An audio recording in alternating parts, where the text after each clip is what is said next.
Hello, hello. Wonderful to have you here. What I want to do is something a little different today. A friend of mine and I have decided to start a podcast discussing topics in Buddhism, topics of practice, topics of how we can bring the practices into our lives. This is a good friend of mine, a teacher of mine, somebody with a deep knowledge of meditation and Buddhism. And so what I want to do is to introduce my friend Jon Aaron here. I've got him on the show via Zoom, and we'll go over there and we'll talk to each other. I'll introduce him to you right now. Welcome, Jon. I'm really, really happy to have you here. Jon and I are, as I've just said, starting a podcast together. And so what I would like to do is to have you introduce yourself, but I'll just quickly introduce myself for anybody who is watching this video of mine and has no idea who I am. So as well as I do these videos here on Doug's Dharma. My background, I have a PhD in philosophy and a long interest in Buddhist studies and Buddhist philosophy, as well as being interested in the practice. And indeed, it's through finding Jon. Jon has been one of my great teachers in the practice and has opened up to me an enormous sort of field of Buddhism involved in that practice, which is why, our two sort of slightly different approaches here makes a podcast seem like a great idea. So, Jon, why don't you introduce yourself and, let them know who you are. Yeah, thanks, Doug. Nice to be here as a little guest on your YouTube channel. So I started practicing in the Insight tradition, I think in 1996 or 97, I don't really remember. Brought to it after dealing with a lot of, I think, emotional angst around relationships. Something always brings you to practice. And I had actually studied very little about Buddhism up until that point, and then I fell.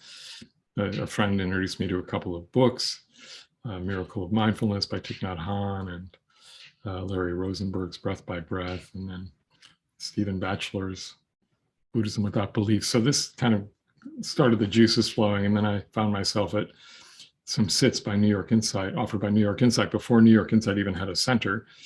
They were sort of itinerant around various parts in Manhattan. And then went on my first retreat, and was really, after that, it was like no going back, as often happens. And after managing a couple of retreats for New York Insight, I managed to meet a teacher by the name of Matthew Flickstein, who was a longtime student of Bhante Gunaratana's. In fact, he helped start Bhante's monastery, helped raise all the money for the monastery.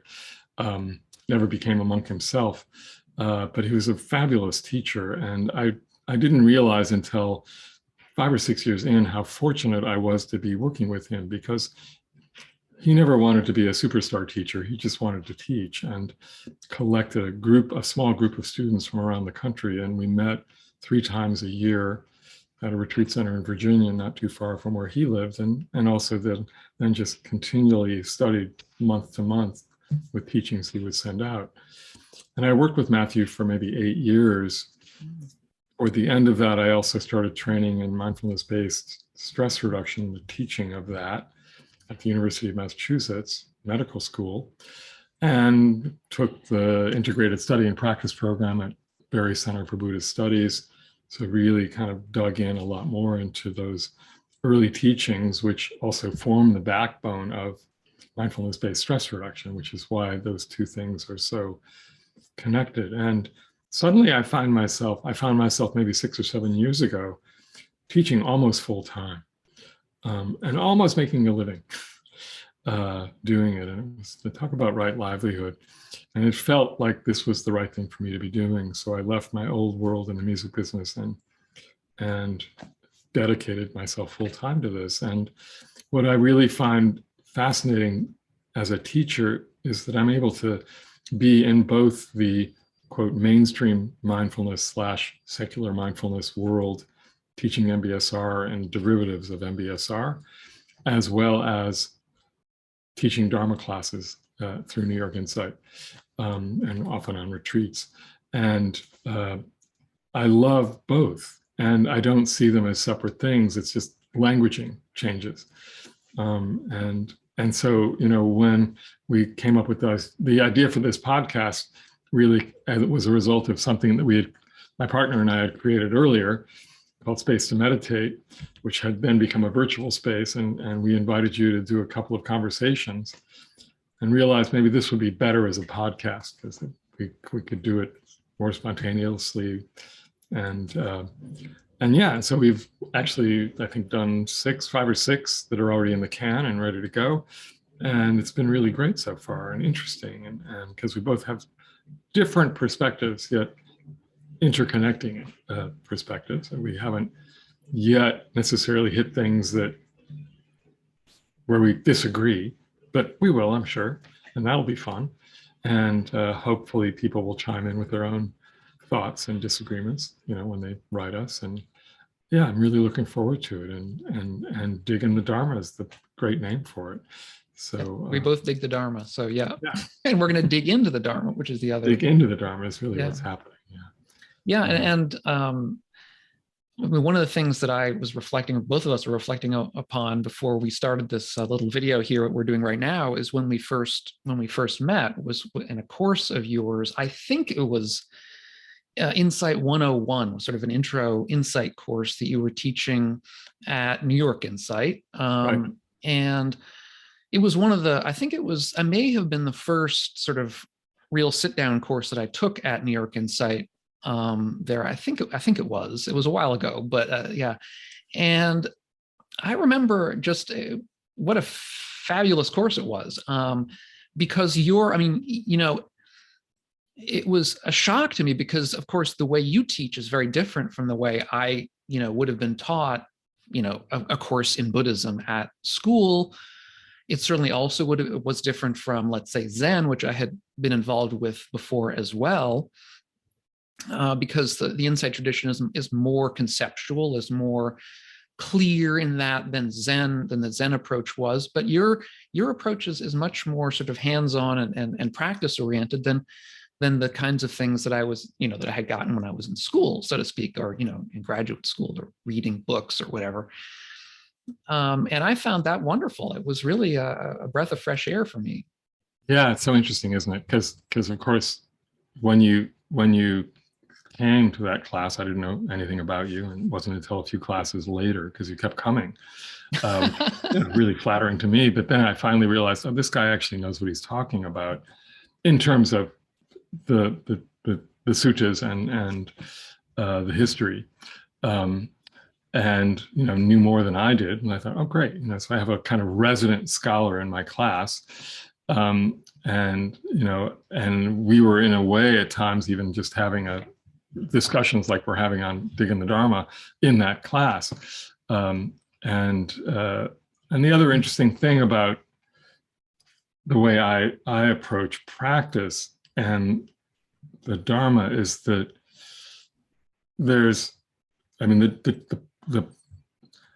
the Dharma comes out of the practice, and the practice comes out of the Dharma. So there's this kind of continual ebb and flow, and it's all about how we bring it into our lives, both in terms of our formal practice and the rest of our lives. And when we recognize that the whole reason the Buddha was teaching was to free people from dukkha, from suffering, well, then it's like, okay, so when suffering arises, why is it there? What's going on? And really what's going on, not like in the story mind. And so that's how I started teaching. And it's like, that seems to work for me. I should really start offering this to others.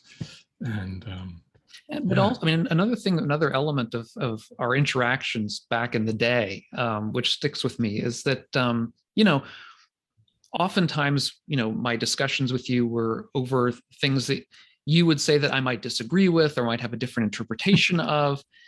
And one of the deepest parts of the Buddha's teaching has to do with, not clinging to views and not, and what's wonderful is that your teaching style was one of exemplifying that, of sort of you would always respond with yes and or whatever. There's different ways of interpreting this, whatever it is. And that the first few times the first time or couple of times that happened, I was kind of struck by it. And the more that it happened, the more it sort of sank in. I was like, okay, that's a really a wise way of approaching this stuff. That there are multiple interpretations. That even if there is one, let's say a particular historical fact that might be demonstrably true, that nevertheless there are other interpretations that may be true in their own way, even if they aren't, let's say, historically true. They're true in other interpretations. And so, it's your approach is very different from the approach that I would have had, back in philosophy graduate school or something like that. Yeah, of course.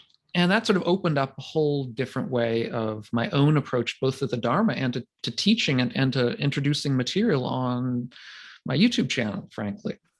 Well, also, there were times, especially, as I got into teaching more, that I would purposely teach topics that I had never taught before, and I didn't even necessarily know that much about.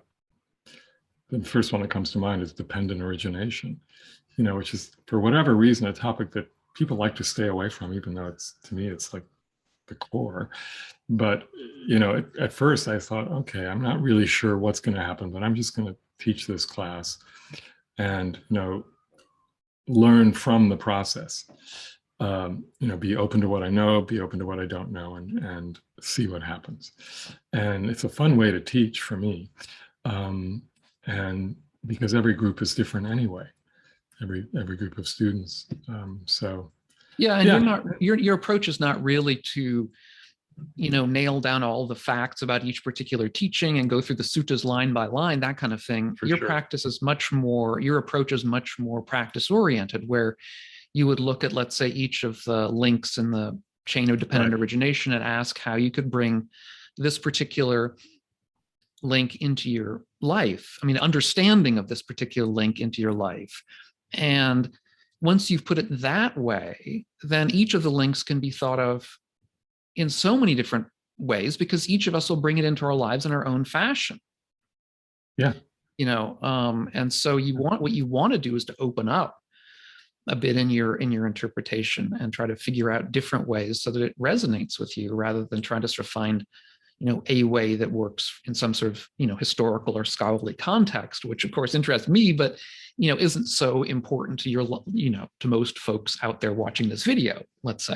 Yeah. And that's certainly going to be the case with the podcast, Exactly. And, that's really what we'll be talking about as well. How does this come into your life, and what happens when there's a change? How do we really come to the end of suffering, at least momentarily? Yeah. And, perhaps how, looking at the history or looking at scholarship can help at least open up other avenues, so that at least maybe it'll open up a different way of looking at something that you hadn't thought of before. Yeah, exactly. So should be fun. Yeah, we'll hope that it goes well. I'm sure it'll go well, but we'll hope that it's of interest to everybody watching this. I'm sure it will be, and I have high hopes. So yeah, and presumably you're going to put a link on your YouTube channel, so people. I will have a link. I have links to everything down below in the show notes, so everyone can go and find the. We'll already have some podcasts up, so if you're seeing this, you can go down to the link and see what's there. Yeah. Cool. Wonderful talking with you, John. Yep. Likewise. Bye-bye. Take care. So take a listen. All the links, as I say, are down below in the notes. I hope you'll enjoy it. I hope you'll find it worthwhile. We'll be coming out with new episodes, roughly speaking, once a week. That's our aim at any rate. We'll see how we can keep that up. And wonderful to have you here. If you have any questions or comments, please do leave them down below in the show notes. And we'll catch you on the next video. And meanwhile, all of you, be well.